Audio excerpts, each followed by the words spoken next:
Bonjour mes élèves, aujourd'hui on va travailler physique, chapitre 5, tension continue.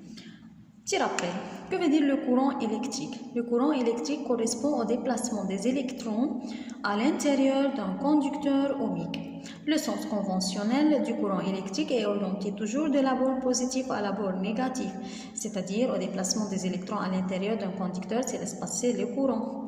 Le circuit électrique, que veut dire circuit électrique? C'est un ensemble de composants électriques, lampe, moteur, interrupteur, pile, générateur, etc., reliés par des fils de connexion et parcourus par un courant électrique. L'intensité du courant électrique, c'est quoi? C'est la quantité du courant électrique qui circule dans un circuit électrique. La tension électrique, c'est la force qui fait circuler les électrons dans le circuit électrique. Elle peut être continue ou alternative. Que veut dire continue? C'est la tension qui débite un courant à valeur constante et dans un sens spécifique, c'est-à-dire toujours du pôle positif au pôle négatif du générateur. C'est une tension constante. Elle est délivrée par les piles, les accumulateurs, c'est-à-dire moteurs. Son symbole, c'est ça. C'est le symbole d'une tension continue. Dans la graphe, on va voir ça, c'est-à-dire c'est une tension continue. Tension alternative, c'est une tension dont les valeurs sont alternativement positives et négatives. Elle est délivrée par la prise de courant, le générateur à basse fréquence, GBF, l'alternateur de bicyclette. Son symbole, c'est ça. C'est-à-dire dans la graphe, si on va voir ça, c'est-à-dire c'est une tension alternative. Donc, maintenant, dans ce tableau, on a le grandeur, l'unité et l'appareil de mesure pour l'intensité et tension. On va commencer par l'intensité du courant électrique, ce qui est de symbole grand I.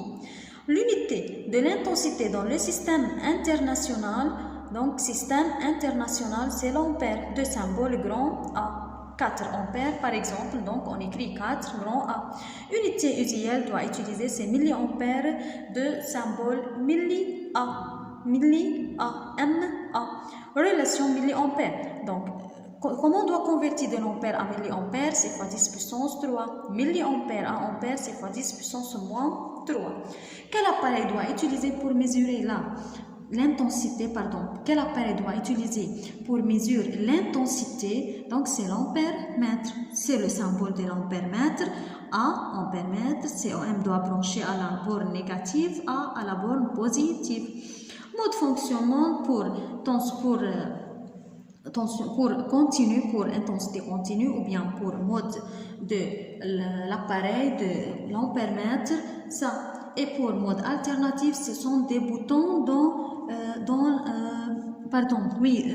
l'appareil de multimètre, ce qui est, on doit utiliser l'ampère-mètre si on va mettre AA. Donc on a DC et on a aussi AC. Bon, comment on doit brancher l'ampère-mètre avec l'appareil? Il faut brancher en série, c'est-à-dire il est à côté de l'appareil. Voilà, il est à côté de la lampe. COM doit brancher à la borne négative.